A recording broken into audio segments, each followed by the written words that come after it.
I'd like to call to order the Monmouth City Council meeting for Tuesday, October 17th. On the consent calendar tonight, we've got 3 items. The minutes from the council meeting of September 19th, the minutes from the council meeting of October 3rd, and the minutes from the council work session of October 3rd. Move to approve all 3. Second. It's moved and seconded. Any discussion? All those in favor, please signify by saying aye. Aye. Anyone opposed? And those pass. So tonight I've got a couple things. I participated, there was a high school student who organized a rally in support of the DACA, the DREAM Act kids.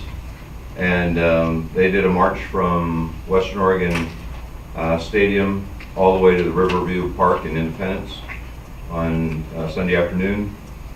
I participated with several people in that. There were about 200 people showed up.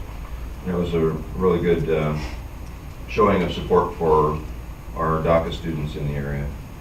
The other item is currently there's a food drive challenge going on in support of the Ella Huron Food Bank. Monmouth Police Department has decided to challenge the Independence Police Department to who can raise and gather the most amount of food between now and November 16th. There's boxes available for donations at the police department, at City Hall, at the library, Public Works, Power and Light. So I guess if you go to any one of the services for Monmouth and drop something off, it'll get into that. So we look forward to everybody helping support and help Monmouth PD be number 1. And with that, we don't have any council reports for boards or commissions. So are there any community announcements? Soup and pie is Thursday. Soup and pie? Soup and pie is Thursday. Okay. It's Thursday. And that's The from 19th. what time to 11 what to time? 1:30? 11 to 1:30. 11. Okay. Also, there's going to be a town hall meeting this Thursday night at 6:30 in the library. I'll be there facilitating the meeting. This is a time when citizens can come and talk with us in an open forum where it's not limited to 3 minutes, and we look forward to people showing up and giving us their ideas and thoughts. And with that, we'll move to the city manager's report. Yep, thanks. First one, I don't know if some of the councilors have been around and heard that Highway 51 reconstruction project. Now, 3-4 years ago, it was the #1 priority of ODOT, and then we have not heard anything about it. We just got word that that actually will be a 2020 project. So do that schedule. So in this case, you get the 2 phases of Highway 99 done, then they would move in and then take care of that project. And so they're going to kick off the initial design engineering actually in November. So that's going to become a live project. Kind of fascinating how you go from #1 to here, but oh well, it's the mysteries. So, Senior Center Director, we got things narrowed down to 5 candidates. We're going to have finalists come through on next Wednesday, and hopefully we get somebody out of that. Have a good mix of candidates, got nice backgrounds on all of them, and good, just kind of differences in their backgrounds, so that'll be a good look. Audit prep is going on. We've got auditors coming next week, so that's been a big push for finance and dragging through all the other departments into it for documentation. So obviously harder job this year because you've got brand new auditors that want different things, and then brand new finance director, and so that's been more challenging. Power and Light, new building headquarters, plans are in actually our building department for permits right now, so that's moving into that phase. First time ever, we've brought in a parks temporary worker for the winter, mostly to take care of Main Street Park with the new restrooms that are being opened. So we're going to experiment with that, see how it works. And a good bit of news, we got our first receipts on our shared revenue from the state on the marijuana taxes, and we got $30,000. And in the budget, we actually had $106,000 for the entire year. So if you just took that 30 and multiplied it out, we're going to beat the estimate. That, though, is based on sales still growing. The first distribution is all communities in Oregon. The second one will be only those that have marijuana sales. And there are, I think, 40% of the cities don't. So then our take will go up on that. And then we got a small amount on our local tax, but our businesses have barely been going on that, so that'll start jumping too. So we're gonna more than likely really blow through that initial projection. That'll be a really good thing for our budget. That's for the first quarter? Yeah. Okay. Right. Yeah, first quarter. So by January, we would have a little better picture of what next year might be then, won't we? Yeah, because you obviously have the second one, so then Right, by but that time, it'll be probably pretty tracking with this one. It'll go up a little bit. I think that the bigger one though is to get a full cycle of our local businesses and see what that's gonna That's what I amount mean. to. And So that'll then, give us a then better the state kind snapshot. of gives you a forecast in January what the next year Yeah, will be what they like. think is Okay. coming, so, yeah, Mhm. that'll do it. All right. So at this time, we're at citizen comments. This is a time reserved for citizens to comment on items that are not on the agenda. Maximum of 3 minutes per item, please. Is there anyone who would like to make any comments tonight? Seeing none, we'll move on to the business agenda. And the first item is an update to the law enforcement use of deadly physical force response plan. I believe that's Chief. Yes. Thank you, Mayor, members of the council. At the last council meeting on October the 3rd, I brought before you a staff report about the updates to the Polk County law enforcement use of deadly physical force response plan. And I was requested to provide that plan electronically, and I did so, and hopefully all of you were able to receive that and take a look at it. And so I'm back to answer any questions that you might have. Okay. I had two questions, Chief. In there, I saw that post-incident, that the, what do they call it, the officer, the involved officer, I think is the language in the plan, I believe would be taken to a hospital or for looking at or some sort of inspection. What I didn't see in the language in there is any sort of drug or alcohol testing, almost like a post-accident drug test type Right, of thing. that's not part of this plan. That's up to individual agencies if they want to put that into their own policy, they Okay. can do that. But the state statute, Senate Bill 111, didn't require that. And so, as the sheriff mentioned the last time he was here, we took what was directed to us by state statute and put that into the plan. Okay. Do we have that as our agency, a rule or some procedure in these types of things where we would do that for our officers? It's not mandatory. We don't require it unless we have any type of reasonable suspicion to believe that we need to do so. If we had reasonable suspicion, we would do so. Okay. And then secondly, there's provisions in there about a debriefing that would occur immediately after the incident. And then the person it would occur no sooner than 48 hours afterwards. They would actually sit down with a union rep and be formally interviewed by an investigator of some sort. During that debrief, and maybe Lane, you could weigh in here too, what are the rights of the officer to not engage in that debrief? Are they Mirandized at Yeah. that point before their debrief? So Correct. It's a criminal investigation, and Right. so you have to, the investigators would come in, and they treat it as a criminal investigation, and it's appropriate for them to Mirandize, like you would anyone in a criminal investigation. Okay. And so that officer or officers involved are afforded all the same rights that any other citizen will be afforded Okay. during that type of investigation. Thank you. Yeah, I'm on the same subject. I read that letter, and the other thing I saw was that you had to have the union rep there. Why? Why not an attorney instead of the union rep?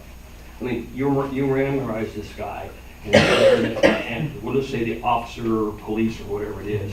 Why does the union rep have to be there? You're talking about, It says in it, what, you read that, where the union rep. It was, and that's during the formal interview. Formal, yeah. Why does he have to be? Why not? I mean, I'm just saying, what's the difference between, he's not an attorney, most of the Correct. time union rep, he's just a person off the police force. right, yeah, they're afforded that in their contract, they're afforded that person to be there. That person wouldn't be allowed to answer any questions and would be, in this type of a situation, would be allowed in the room or to sit within the investigators area that they're doing the interview in, but they don't participate in that interview. Well, I would assume that as a criminal investigation, as part of a criminal investigation, the officer could have counsel there with them Oh. if they chose. Absolutely. Just wanted to make sure our Yeah, that Or part men was, would that was actually protect. already pre-standardized. Right. Yeah. Are there any other questions? I think the questions you asked, Barbara, are good ones, and I think that we're sort of saddled with, with the, what was Senate Bill 111 that got sort of overlaid into this overarching sort of policy. The fact that we do have, our own policy in our, in the Monmouth Police Department is assuring. There's a number of things that were troubling about the particular document to me, in terms of the makeup of the investigating group, and the recommendation that it be by an outside body rather than a requirement. But all of those things were sort of bound by the legislation that came down, and so there's not a lot that we can do about it other than, adjust that locally. And again, the language that you guys are having questions about had already been approved by the city of Monmouth. The 2000, Doesn't mean we can't talk about it, though. well, but it's already been through a public hearing, and they're just asking for our approval for it to move forward. And the changes that were made from that time were just the names of the personnel representing each of the departments. And Yeah, we updated the names of the planning authority, which are the chiefs and the sheriff. We added Grand Ronde, the chief of Grand Ronde, because Grand Ronde Police Department was not in existence in 2008 when this was first adopted, so that got added in. And then the word intentional was brought in also and added. Okay. Those are the additions. So are there any other questions that you need to ask before we can move forward? So do I have a motion I on move this? that we approve the law enforcement use of deadly physical force response plan. Second. It's been moved and seconded. And again, any other discussion or questions? If none, all those in favor signify by saying aye. Aye. Anyone opposed? Same sign? No. Okay, so that's 4-1, so 3-1, so it passes. Thank you, Chief. Thank you. Next item of business. So on your agenda, there was item 2, resolution adopting building department fees. That's been withdrawn by staff. We should see that at the second meeting in November. And so we move to item 3, which is a resolution on senior center, community center fees. Mayor and councilors, our advisory board looked at our rules that we use for our rental fees. And over the past, we've had problems with people leaving the senior center dirty, or maybe things got broken, and we used to have a $50 fee, and we're asking that you would raise that deposit, which is refundable if left clean, to $100 to help cover a little bit more of the cost should we ever need to hire someone to take care of that. And then also, the city's policy is to not allow commercial entities to use our city facilities. And the senior center has had that on our rules and regulations for a long time, and we felt like we wanted to comply with what the city's policy was. And so we would like to take off commercial for rentals. For an instance, we had Weight Watchers wanted to come in and use our facility on a regular basis, and they would be paying a fee. But we looked at it that they were actually making money and trying to use the senior center, and so we turned them down. And so we would like to just have commercial taken off of our, the rental fee. So we're asking if you would be willing to adopt those two things, to raise the $100, excuse me, and that would be under nonprofit rentals, because for the private, we already require 100. So we just want to bring them both up to where they're the same. Any questions? What resolution is this? We can go ahead and move right. No, I'm not moving, I'm just asking what resolution it is. This would be resolution 1850. John, you have a question? So I don't see the striking of the commercial entities in the resolution as is presented.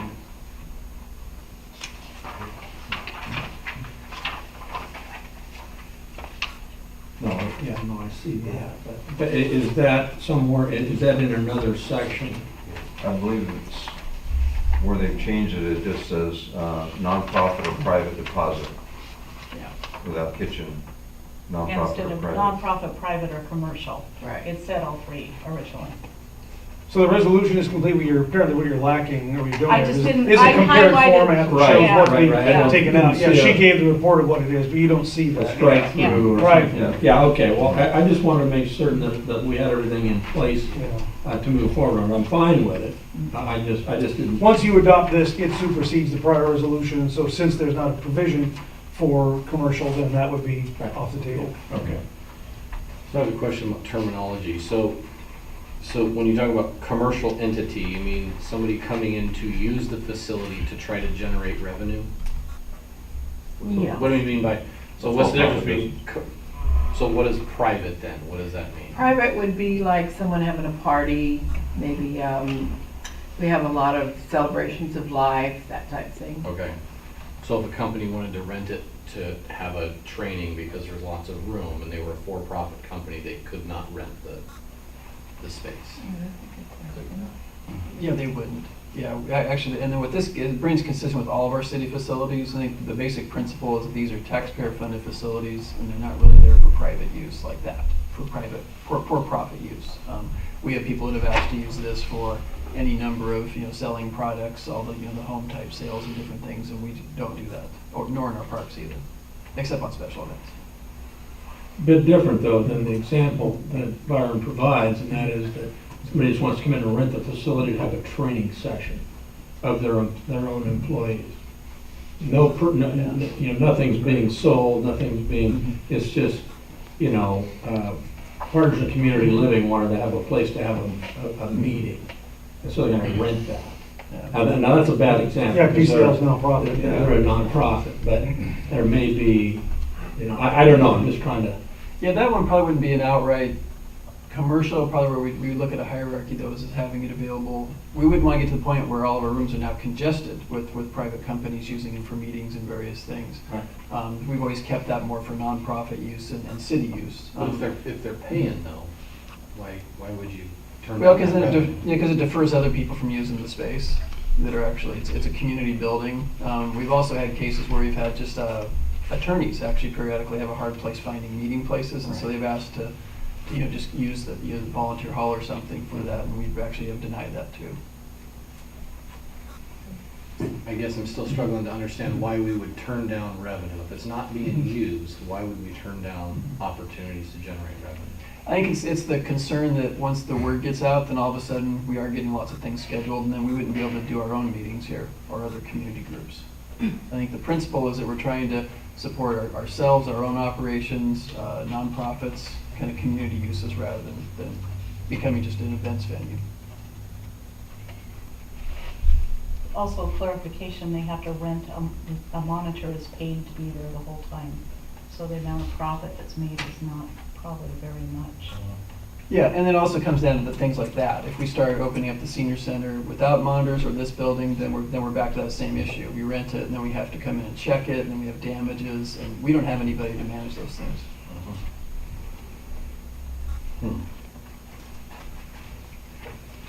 Does this money all go back to the seniors, this deposits or this charge? Does it go to the senior citizens or go to the general fund? general fund. The city building. Any further questions?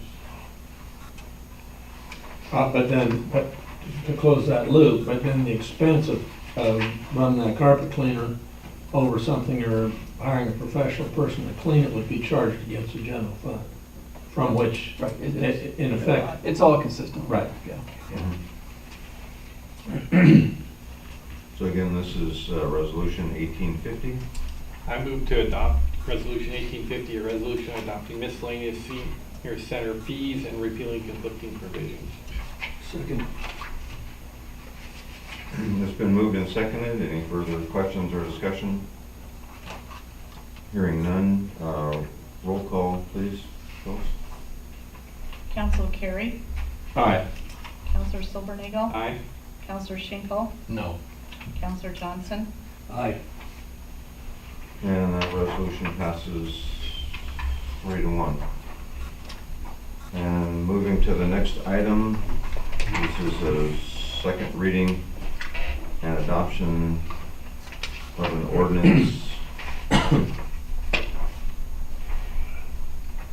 Okay, I can read the short term. Adopting comprehensive plan, map amendment, and zone change 17-2, Migra Corporation, 800 block Warren Street South. And so I will start second reading.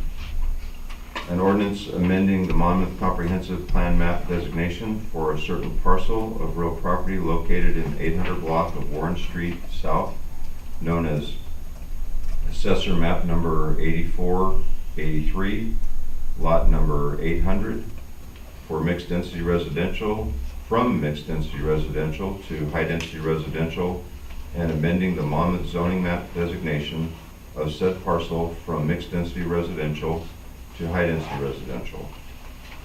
And I declare it passed its second reading, and this would be ordinance number 1375. I move adoption of ordinance 1375, an ordinance adopting comprehensive plan map amendments and zone change 17-02, Migar Corporation, 800 block Warren Street South. Second. It's been moved and seconded. Any discussion? Yeah, I'm gonna go back to one more thing. I know we don't have a planner here, he's but, you know, we talked about this, and this was 180 units could be on this 5 acres or 6 acres. And one of the things that wasn't discussed at the time, and I'm just bringing this out for public notice, he can buy, that's a wetlands down there, but he can buy wetlands someplace else and develop the whole 6 acres. That's because we've basically done that on part of the public light, power and light building too. So I'm just saying, when he said 180 units, I expect to see 180 units there. And not because it's a wetland, because they can buy property elsewhere to take wetland, you know, someplace else. So that's my only concern, is that's 180 units in a tough area for parking and for transportation. Any other discussion?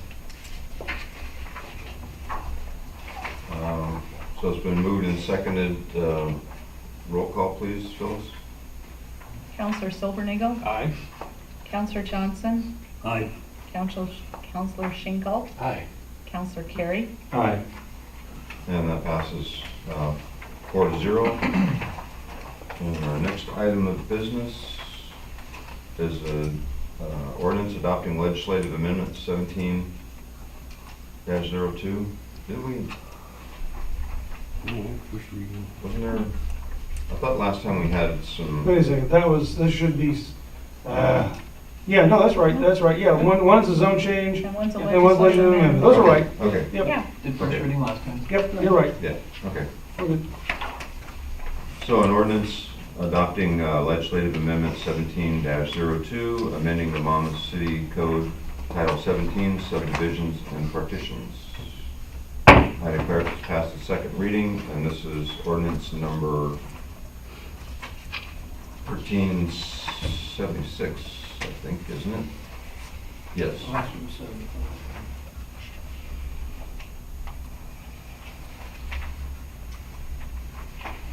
Do we have a motion on this one? I move adoption of ordinance 1376, an ordinance adopting legislative amendment 17-02, amendments to the Monmouth City Code Title 17, subdivisions and partitions. A second. It's been moved and seconded. Any discussion or questions? So we've had a lot of discussion about this. For anybody that's in the audience or watching, it didn't just happen tonight. There's been a lot of discussion on both of these deals. So it's with due consideration that the vote will be cast. And with that, roll call please, Phyllis. Counselor Johnson, Aye. Counselor Silbernagle, Aye. Counselor Schinkel, Yes. Counselor Carey. Aye. And that passes unanimously. And now we're on to our last item of business. Any council comments? Or councilors who would like to make a comment? And welcome Royal back. Yes. Back from the dark side. No, it was south of the dark side. South of the dark side, Yeah. Who's in the shadow? All right. And hearing no council comments, we have a motion to adjourn. I make the motion we adjourn. It's been moved to adjourn. All those in favor, signify by saying aye. Aye. And we will adjourn, and we will reconvene. Well, we won't reconvene. We'll start our work session at the table in the back of the room in about 5 minutes.